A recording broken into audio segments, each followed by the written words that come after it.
yang kita jalani, tapi ada pesan firman Tuhan buat kita semua. Kita sama-sama mau belajar hari-hari ini, ya kan? Dimana semua punya kegiatan, semua punya kesibukan masing-masing. Tapi mari sama-sama kita merenungkan satu kebenaran firman Tuhan, karena kita punya materi tetap relevan, ya. Jadi Tuhan akan membawa kita masuk kepada keuangan yang merdeka. Kemarin sudah dijelaskan, cuma kita buka ayatnya. Matius 16 ayat 26. Saya diingatkan Tuhan, tiba-tiba ayat ini tadi Tuhan kasih tahu, ini pesan sesuatu yang sangat urgent sekali, ya, yang harus kita perhatikan sama-sama. Sudah? Matius 16 ayatnya yang ke-26.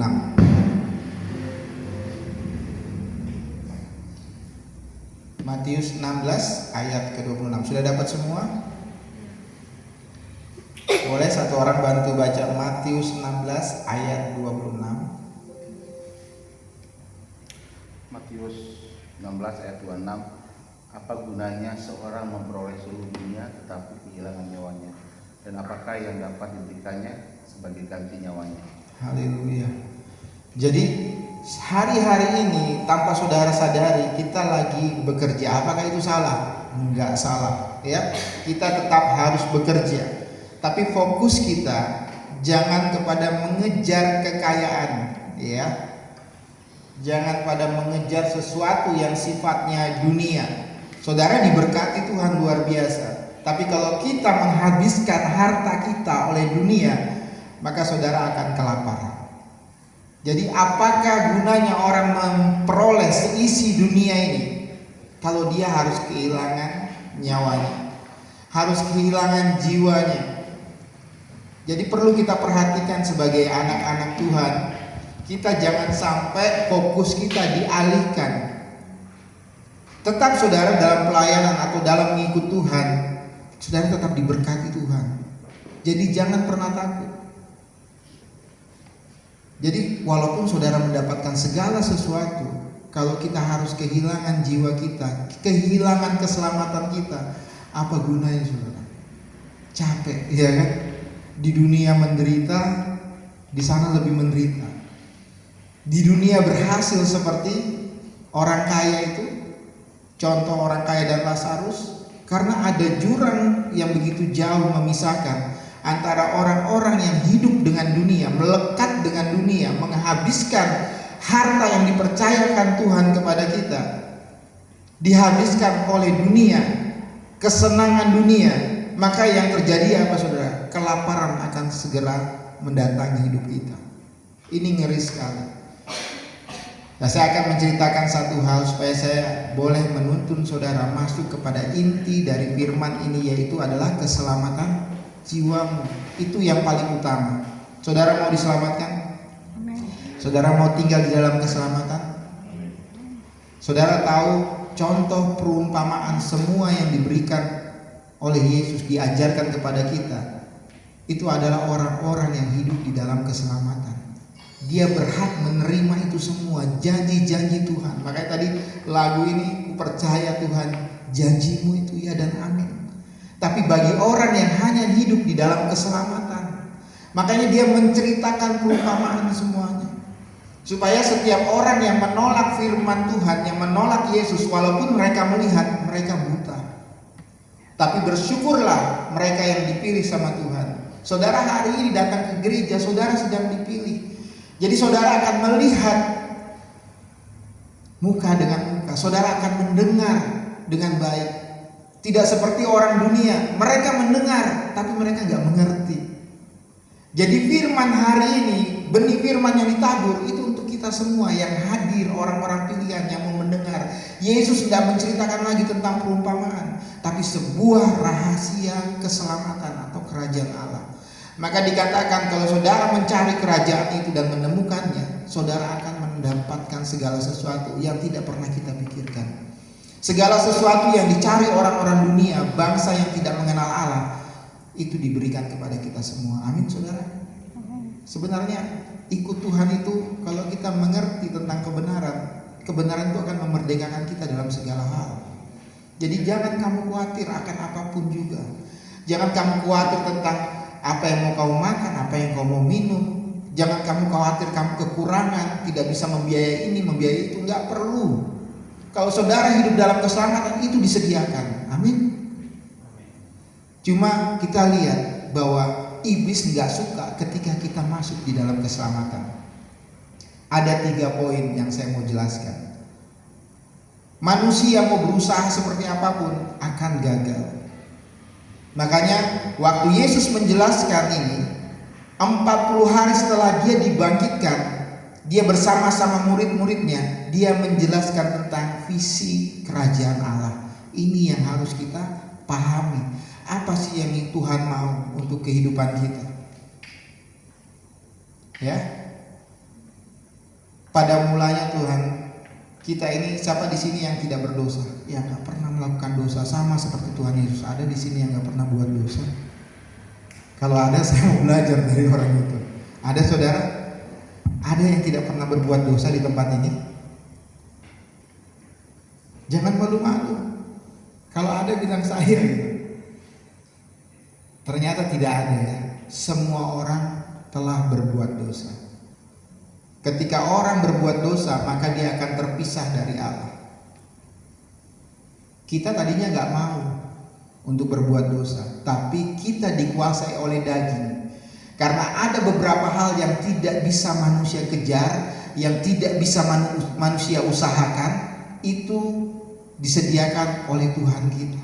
Jadi dia sendiri yang datang untuk melakukan visi ini. Makanya dia mengutus murid-muridnya, dia mengajarkan selama 40 hari untuk visi penyelamatan. Hari ini saya mau kasih tahu rahasianya buat saudara, supaya kalau saudara di luar sana, saudara bisa memberitakan bukan tentang hal-hal dunia, tetapi tentang keselamatan jiwa manusia. Karena hari-hari ini sudah sangat dekat sekali. Tiketnya itu masih banyak, tapi banyak yang menolak tiket itu. Ya, saudara mau dapat tiket itu hari ini? Mau mempersiapkan diri untuk panggilan yang kudus? Enggak harus jadi pendeta saudara, tapi dimanapun kita berada, beritakanlah keselamatan ini. Yang pertama, yang membuat manusia itu tidak bisa melakukan apa-apa karena hutang. Manusia tidak bisa bereskan hutang dosa. Amin saudara. Siapa yang bisa menyelesaikan hutang dosa? Kalau saudara berdosa, siapa yang bisa bayar semua itu? Kalau saudara nggak bisa bayar, maka saudara kehilangan keselamatan. Jadi saudara perlu penyelamat. Kita baca ya, Roma 7 ayat 14. Ini yang membuat saudara selalu berhutang. Roma 7 ayat 14.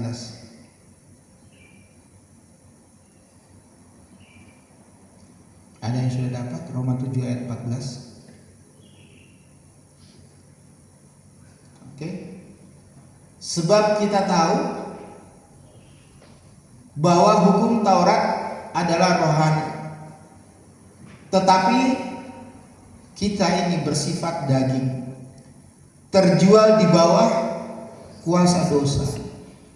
Jadi tanpa kita sadari, kita setiap hari melakukan dosa. Karena apa? Berusaha untuk melakukan sesuatu yang baik, tapi nggak bisa. Karena saudara masih daging. Jadi saudara perlu penyelamat untuk membebaskan hutang yang satu ini, yaitu hutang dosa kita. Tanpa penyelamat, saudara nggak bisa berbuat apa-apa, yang ada binasa. Tapi dengan jalan kematian dia, memakukan semua ini di atas kayu salib, saudara dibebaskan dari perbudakan dosa. 2 Korintus 6 ayat 20. 2 Korintus 6 ayat 20.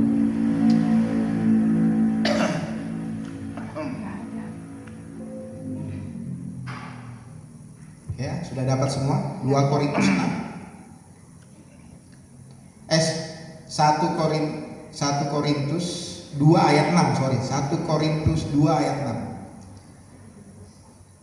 1 Korintus 2 ayat 6. Udah dapat? Ayat 6, ayat 20, sorry. 1 Korintus 6 ayat 20. 1 Korintus 6 ayat 20. Udah dapat semua? 1 Korintus 6 ayat 20. Udah? Saudara boleh baca sama-sama. Sebab kamu telah dibeli dan harganya telah lunas dibayar. Karena itu muliakan Allah dengan tubuhmu. Amin, saudara. Jadi yang tadinya kita menjual hidup kita, karena setiap yang kita lakukan untuk mengusahakan bahwa kita bisa selamat itu sia-sia. Yang ada saudara jatuh lagi dalam dosa. Dosa apa? Dosa kesombongan. Seolah-olah kita bisa, supaya kita bisa menghapus dosa kita, menghapus hutang kita. Dengan cara apa? Beribadah dengan baik, melayani dengan baik. Itu tuntutan hukum Taurat, memang baik kelihatannya, tapi nggak bisa, saudara. Saudara perlu penyelamat untuk menghapus seluruh hutang itu. Amin, saudara. Makanya ini yang harus kita beritakan hari-hari ini. Semua orang di luar sana perlu penyelamat, perlu seseorang yang menghapus dosa. Ketika dosa itu dihapus, maka saudara tidak akan bisa lagi untuk berbuat dosa. Selalu diingatkan ketika kita mau melakukan sesuatu yang jahat, kita merubah sesuatu yang baik untuk kita lakukan. Waktu kita terikat dengan dosa, kita mau melakukan yang baik, justru yang jahat yang kita lakukan. Amin, saudara. Maka surat hutang itu dihapus. Kolose 2 ayat 14.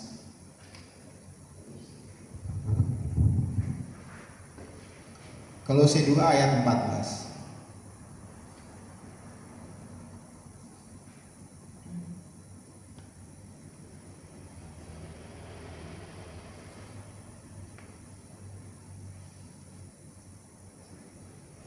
Sudah dapat? Boleh dibaca. Dengan apa, saudara? Menghapus surat hutang yang oleh ketentuan hukum mendakwa dan mengancam kita, dan itu ditiadakannya dengan memangkukan dirinya di atas kayu salib, saudara. Amin. Jadi waktu Yesus mati di atas kayu salib, tanpa saudara sadari, saudara sudah dihapus semua surat hutang. Ya, selama ini kita selalu berhutang, saudara. Amin. Ini kabar baik buat kita semua yang mendengar pesan ini, bahwa hidupmu hari ini ketika engkau percaya, maka dosamu yang banyak itu sudah dihapus sekali untuk selamanya. Jadi jangan lagi mau diintimidasi sama iblis.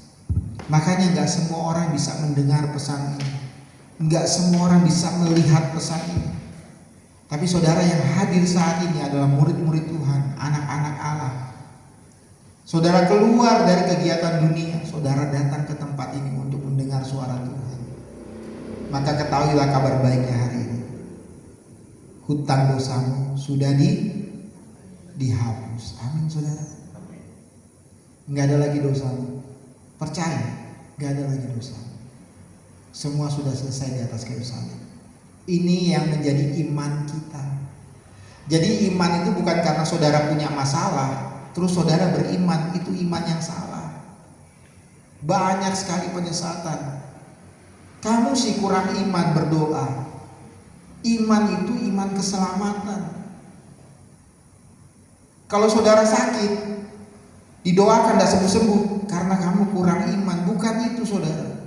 Kalau kamu percaya tentang keselamatanmu, penyakit itu sembuh secara otomatis. Maka Yesus katakan ketika engkau mendengar berita keselamatan, Tuhan bilang imanmu telah menyembuhkan engkau. Jadi waktu saudara punya pergumulan, jangan bawa-bawa imanmu, tapi kejarlah dulu keselamatan itu. Maka semuanya disediakan untuk kita. Jangan mau ditipu sama iblis, karena iblis itu suka memutar balikan firman. Kalau kita minum susu terus, maka kita akan menjadi bayi rohani yang setiap hari cuma disusui. Saudara harus naik level, yaitu makan roti. Saudara akan sering bersekutu dengan firman, baca firman. Makanya Yesus bilang waktu dicobai Tuhan, makananku bukan roti saja, tetapi firman Tuhan. Naik lebih lagi, supaya saudara gak bisa jatuh di dalam pencobaan untuk diputar balikan firman itu. Jahat iblis, dia akan lakukan pencobaan yang sama di Taman Eden. Bukankah aku berkata bahwa semua pohon di taman ini buahnya tidak boleh kamu makan? Benar atau salah? Benar atau salah? Salah kan? Yang tidak boleh dimakan cuma satu, tapi iblis putar balikan. Makanya hati-hati saudara. Imanmu gak akan bisa bertumbuh kalau imanmu kau pakai tentang hal-hal dunia. Makanya Yakobus 2 katakan, kamu salah berdoa karena kamu berdoa untuk memuaskan keinginan daging kamu. Makanya doa kita gak dijawab. Tapi kalau saudara cari keselamatan, maka segala sesuatunya ditambahkan dalam hidup kamu. Amin. Makanya kita hari-hari ini butuh kabar baik tentang keselamatan itu. Percaya dengan imanmu hari ini. Pakai imanmu setiap hari bahwa dosa itu sudah dihapuskan. Jadi iblis tidak bisa lagi mendakwa kamu, mengingatkan kita akan dosa masa lalu kita. Kalau kita selalu ingat dosa masa lalu kita akan sering menghakimi orang tentang dosa masa lalunya. Kalau saudara masih seperti itu, robek kitab Daud. Karena Daud masa lalunya jelek banget. Jangan percaya. Karena Daud dosanya sudah dihapuskan. Tuhan tidak mengingat-ingat lagi kesalahannya. Sejauh timur dari barat, itu yang Daud tahu. Dia melupakan dosa kita. Nah sekarang jadi pertanyaan, kenapa waktu kita sudah dihapus surat kita, terus kita tetap mengatakan bahwa kita orang berdosa? Aku gak layak Tuhan. Saudara harus bangga hari-hari ini. Jangan mau dibohongin iblis bahwa saudara anak-anak Allah yang sudah disucikan setiap hari, tubuh jiwa rohmu dikuduskan sampai hari kedatangan Yesus. Makanya Yesus katakan, kalau aku datang ke bumi ini, apakah aku masih menemukan iman? Saudara masih mau percaya bahwa hidup saudara sudah diselamatkan? Saudara masih mau percaya bahwa dosamu sudah dihapuskan? Tuhan menangis melihat ini. Dia sudah memberikan kita keselamatan yang luar biasa dengan mengorbankan nyawanya. Tapi kita gak percaya tentang apa yang dia sudah lakukan di atas kayu salib. Sia-sia dong salibnya dia. Dia bukan korban kambing domba yang setiap tahun dipersembahkan. Dia sekali selamanya domba yang sempurna. Amin saudara. Makanya rubah sekarang pemikiran kita. Kalau saudara mau hidup di dalam keselamatan dan segala sesuatunya yang saudara percaya, carilah dulu kebenarannya serta kerajaannya serta kebenarannya, maka semuanya ditambahkan kepadamu. Kalau engkau dalam masalah, engkau duduk di kaki Tuhan, berdoa sama Tuhan. Aku menyerahkan semua hidup, sebab aku bukan aku lagi, tapi Kristus yang hidup di dalamku saat ini. Aku milik Tuhan hari ini. Maka segala sesuatunya akan disediakan untuk anak-anak Allah. Amin saudara. Makanya kita butuh penyelamat, ya, untuk menghapus surat yang pertama. Yang kedua saudara, karena dosa adalah maut, tidak ada seorang pun yang bisa bebas dari maut. Caranya bagaimana supaya kita bebas dari maut ini saudara? Saudara harus mengalami kematian dan kebangkitan Kristus, supaya yang hari-hari ini oleh karena dosa saudara mati, saudara dibangkitkan kembali. Ini bukan tentang doktrin, tetapi ini tentang perintah.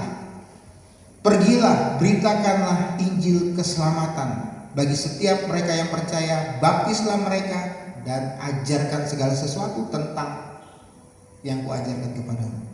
Maka ketahuilah aku akan menyertai kamu sampai akhir zaman. Amin saudara. Jadi di dalam segala usaha kita, apapun pekerjaan kita hanya mau memberitakan tentang keselamatan. Di luar itu kita nggak mau memberitakan, karena itu dunia saudara. Amin. Makanya Yesus kumpulkan murid-muridnya secara khusus. Kenapa dia mati? Dia tidak ketemu orang-orang ahli Taurat di bait suci. Kenapa dia bertemu dengan murid-muridnya? Karena ada pesan khusus buat murid-muridnya saudara. Amin. Kita buka yang kedua, Roma 6 ayat ketiga sampai 9. Karena tidak ada seorang pun yang bisa menyelamatkan kita dari kematian saudara. Saudara, hari-hari ini kita lihat hidup banyak orang dalam kondisi seperti mayat hidup. Mereka kelihatan hidup padahal mereka mati. Tapi ini yang terjadi, saudara. Atau tidak tahukah kamu bahwa kita semua yang telah dibaptis dalam Kristus telah dibaptis dalam kematiannya. Dengan demikian kita telah dikuburkan bersama-sama dengan Dia oleh baptisan dalam kematian, supaya sama seperti Kristus telah dibangkitkan dari antara orang mati oleh kemuliaan Bapa, demikian juga kita akan hidup di dalam hidup yang baru. Amin, saudara. Lanjut. Sebab jika kita telah menjadi satu dengan apa yang sama dengan kematiannya, kita juga akan menjadi satu dengan apa yang sama dengan kebangkitannya. Karena kita tahu bahwa manusia lama kita turut disalibkan, selesai hutang dosa kita, supaya tubuh dosa kita hilang, kuasanya. Jadi dosa tidak lagi berkuasa atas hidup kita, agar jangan kita menghambakan lagi kepada dosa. Sebab siapa yang telah mati, ia telah bebas dari dosa. Amin, saudara. Lanjut. Jadi jika kita telah mati dengan Kristus, kita percaya bahwa kita juga akan hidup dengan Dia. Ayat terakhir. Karena kita tahu bahwa Kristus sudah dibangkitkan dari antara orang mati, Dia tidak mati lagi, maut tidak berkuasa lagi atas Dia. Jadi kita perlu penyelamat yang tidak mati lagi setelah kematiannya. Amin, saudara. Seandainya Yesus mati dan tidak bangkit, maka sia-sialah kepercayaan. Untuk apa? Kita butuh seorang penyelamat, yaitu Yesus, yang telah membuktikan bahwa Dia mati dan bangkit. Jadi kalau saudara juga mau mendapatkan kebangkitan yang tadinya saudara mati karena dosa, bukan secara fisik tetapi secara harafiah, saudara mati dalam segala hal. Imanmu tidak bertumbuh, engkau lebih suka hidup dengan dunia. Tapi ketika saudara mati, saudara percaya, saudara lahir kembali. Makanya penting sekali, bukan masalah tentang doktrin, tetapi engkau harus mati, dikuburkan. Setelah itu saudara dibangkitkan. Amin, saudara. Ya. Kemarin malam saya cerita sama pengerja di tempat ini. Puji Tuhan, dengan ayat-ayat firman Tuhan. Makanya pertanyaan orang-orang harus kita selesaikan dengan firman Tuhan, bukan tentang teologi kita yang lebih hebat. Enggak, semua jawabannya ada di firman Tuhan. Ya, beliau nggak bisa tidur dan memutuskan untuk lahir baru. Amin, puji Tuhan, beri kemuliaan bagi Tuhan. Ya. Jadi mau hidup kembali. Mungkin selama ini kita mati, mau ngapa-ngapain juga susah, ya. Karena bagaimana orang mati bisa melakukan aktivitas, saudara? Nggak bisa. Yang ada saudara dituntun kepada kesesatan untuk membuat saudara mati lebih dalam. Ngeri ya, dunia ini seperti itu, saudara. Jadi nggak ada satupun orang yang bisa membangkitkan saudara, menghidupkan kita kembali. Hanya orang yang pernah mati yang bangkit, dan Dialah Yesus yang bisa menghidupkan kita. Amin. Yang ketiga, saudara. Jadi setelah manusia itu terpisah dari Tuhan oleh karena dosa, maka tidak ada jalan ke sana. Manusia tidak bisa berusaha dengan kekuatannya membuat jembatan baru, nggak bisa, saudara. Kita terbatas. Lukas 15 ayat yang 11. Kita tahu cerita ini. Saya mau cerita sedikit tentang sejarah dari kisah anak yang hilang ini, saudara. Tadinya kita ini sama dengan anak-anak ini. Saudara diberkati, saudara punya segala sesuatu karena Tuhan ciptakan manusia bukan untuk ke neraka, bukan. Neraka itu tempatnya penghukuman buat malaikat yang memberontak atau iblis. Manusia tempatnya bukan di neraka. Amin, saudara. Jadi saudara tempatnya ada di surga. Itu disediakan Tuhan untuk kita semua. Tetapi kita belajar satu hal, karena saudara anak-anak yang seharusnya adalah anak-anak terang, saudara bekerja, saudara diberkati, dapat penghasilan kan. Cuma sayangnya kita bawa penghasilan kita untuk masuk ke negeri orang asing, menghabiskan di sana dengan cara hidup dunia. Saudara mengelola keuangan dengan cara dunia.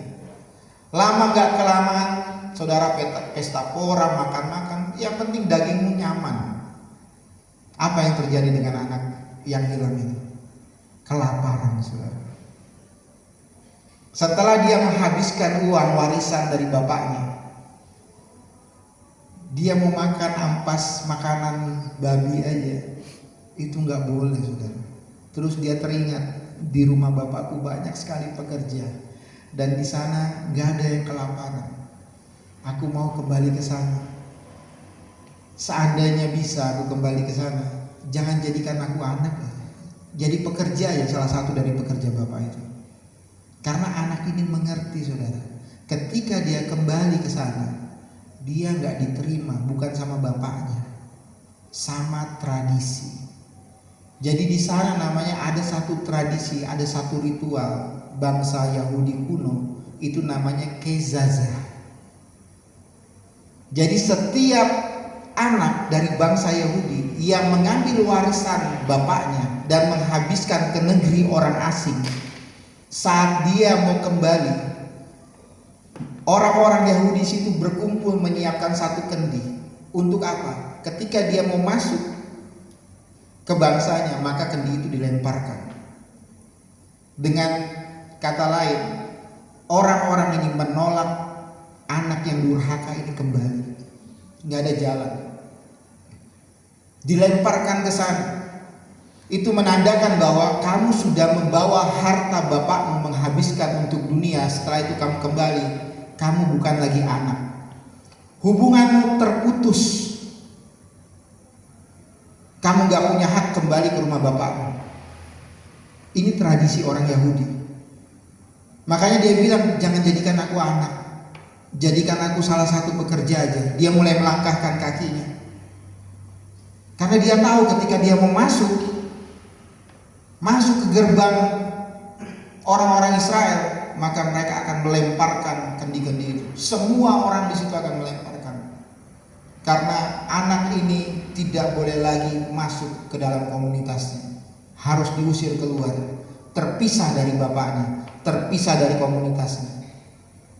Tapi saudara lihat bapak kita, dari jauh dia melihat anak itu datang. Apa yang dia lakukan, saudara? Dia berlari menyamperin anaknya. Nanti saudara baca, ini panjang sekali. Dia lari, dia datangin anaknya, dia peluk. Ini sesuatu hal yang memalukan. Ini sesuatu hal yang memalukan. Seorang bapak meninggalkan harga diri, mengangkat jubahnya untuk lari, itu sesuatu yang memalukan. Itu merendahkan diri. Tapi dia datangin anaknya, dia peluk anaknya.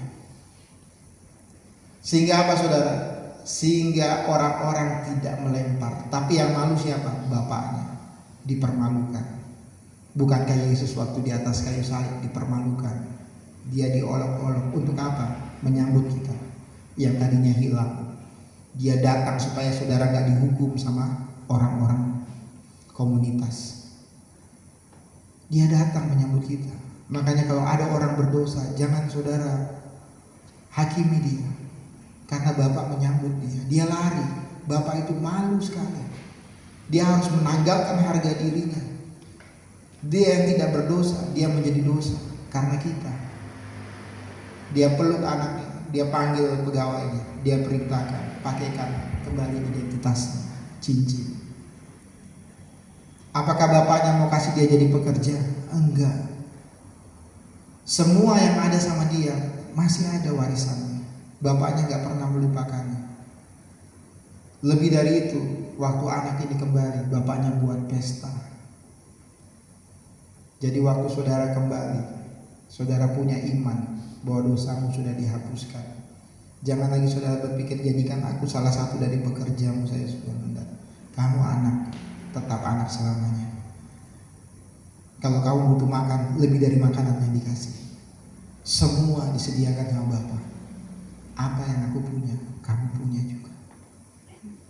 Untuk anak yang kembali, saudara, dia rela untuk jadi malu di atas kayu salib, ditelanjangi, diolok-olok, diludahi. Itu yang dilakukan dengan ritual kezazah. Bapaknya yang nanggung semua hinaan itu. Yang penting anakku yang hilang ini kembali. Kalau kita baca nanti ini yang di ayat terakhir, saudara, anakku yang tadinya mati sudah hidup kembali, anakku yang hilang sudah ditemukan kembali. Amin, saudara. Maka warisanmu itu banyak sekali. Kenapa kamu mesti takut? Ya, kenapa kamu mesti khawatir dengan hari-hari ini? Jangan takut. Saya ada satu kesaksian baru kemarin terjadi, saudara. Kita tahu bahwa kita lagi perintisan gereja. Ya, kita berjalan dengan tuntunan Tuhan. Yang bikin saya itu terkagum-kagum sama Tuhan. Saya memberitakan keselamatan buat teman-teman di luar sana. Mereka ada gereja, saya nggak harus tarik mereka untuk pindah gereja ke sini. Nggak penting. Yang penting jiwanya diselamatkan dan menyelamatkan banyak orang. Amin. Tapi yang anehnya, saudara, persembahannya dikirimkan ke gereja kita. Luar biasa kan Tuhan pemeliharaan kita. Persembahannya dia tabur di tempat ini, saudara. Saya terkagum-kagum. Luar biasa. Jadi jangan kamu khawatir tentang apapun juga. Yang penting yang kamu beritakan adalah tentang keselamatan. Di luar itu penyembah-penyembah mamun semuanya. Amin. Kamu gak perlu khawatir tentang apapun juga. Gereja ini sampai saat ini dibiayai oleh Tuhan luar biasa. Kita gak tahu datangnya dari mana. Ada aja. Saya gak pernah fokus ke sana. Fokus saya bersama istri adalah menyelamatkan banyak jiwa-jiwa. Amin, saudara. Amin.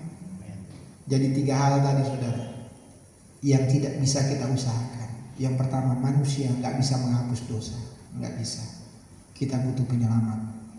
Setelah kita diselamatkan sama Tuhan, percaya dengan iman bahwa dosa sudah dihapuskan. Amin. Yang kedua, kita nggak bisa melawan kematian. Saudara harusnya mati karena dosa, tapi dia mati dan bangkit ketika kamu percaya, maka kamu pun dibangkitkan kembali. Untuk selama-lamanya engkau hidup. Jadi kalau engkau fisikmu mati, cuma berpindah tempat aja, engkau hidup selama-lamanya. Gak akan mengalami kesakitan dalam kematian. Amin. Yang ketiga, tidak ada seorang pun yang bisa bikin jembatan untuk kita kembali kepada Bapa. Gak pernah. Yesus katakan, akulah jalan kebenaran dan hidup. Hanya lewat aku engkau bisa sampai kepada Bapa. Sekarang tempatmu bukan lagi di dunia ini. Engkau sudah berpindah tempat. Dari tadinya gelap engkau masuk kepada terang. Dari tadinya engkau orang dunia, engkau masuk menjadi warga kerajaan Allah. Engkau sudah berpindah. Yang tadinya hidupmu lama, waktu engkau baptis, engkau percaya dibangkitkan, tubuhmu yang lama sudah dikuburkan. Engkau bangkit dengan tubuh kemuliaan. Bukan nanti saat Yesus datang engkau diubahkan seketika, enggak. Saat engkau percaya, maka tubuhmu yang fana ini udah diubahkan sama Tuhan. Makanya engkau gak akan mungkin lagi berbuat dosa. Karena dosa merupakan satu kejijian bagi kita. Itu akan secara otomatis ketika saudara percaya. Amin, saudara. Maka lihatlah keadaan hari ini, ke depan, tahun depan, dan sampai selama-lamanya akan berbeda dengan orang-orang dunia. Tapi kabar baiknya, saudara, saudara akan dibenci sama dunia ini. Dunia ini akan berusaha untuk menjatuhkan saudara. Tapi ingat, pertolongan kita hanya daripada Tuhan. Kalau Tuhan menolong kita, nggak ada manusia yang bisa menggagalkannya. Amin. Hidupmu lebih aman di tangan Tuhan daripada dunia. Engkau memang kaya, tapi engkau binasa. Engkau memang sukses, tapi engkau binasa. Bahkan kesuksesanmu itu tidak membuat kamu nyaman. Makanya tadi firman Tuhan katakan yang awal, untuk apa kamu peroleh semuanya kalau engkau harus kehilangan keselamatanmu. Amin, saudara. Amin. Kita mau untuk menerima keselamatan hari ini. Saudara hanya berkata, Tuhan terima kasih, hidupku sekarang ini bukan aku lagi, tapi udah menjadi milik Tuhan. Dan aku mau melakukan apa yang menjadi kehendak Tuhan. Ayat yang terakhir, Roma 10 ayat ke-9. Sama-sama kita bangkit berdiri, kita akan perkatakan firman ini sama-sama.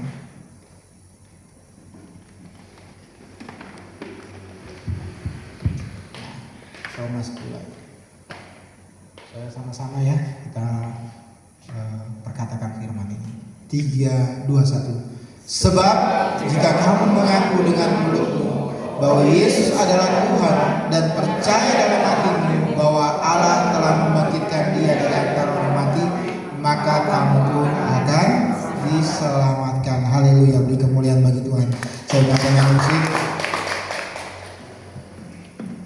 Silakan duduk kembali.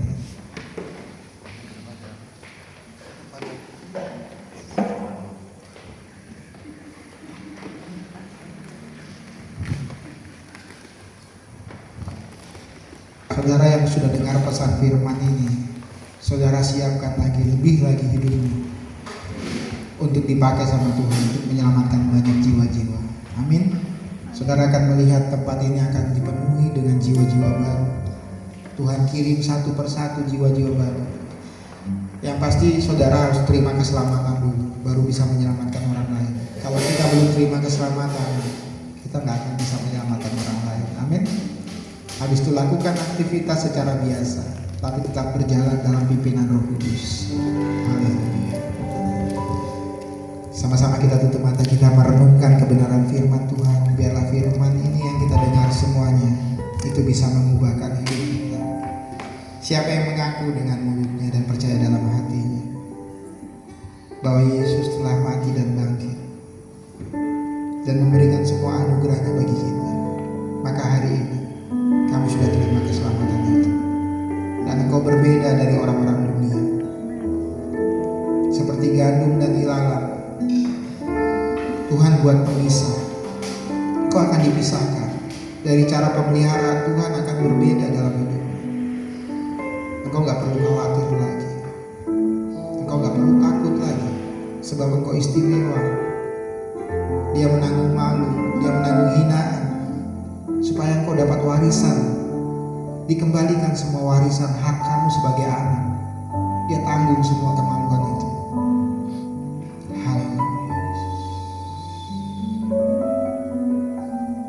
Terima kasih Tuhan. Terima kasih Yesus. Berbicaralah dalam hati kami, jamah hati kami, sembuhkan kami, angkat seluruh beban kami. Kami datang kepada Yesus, satu-satunya penolong kami yang setia.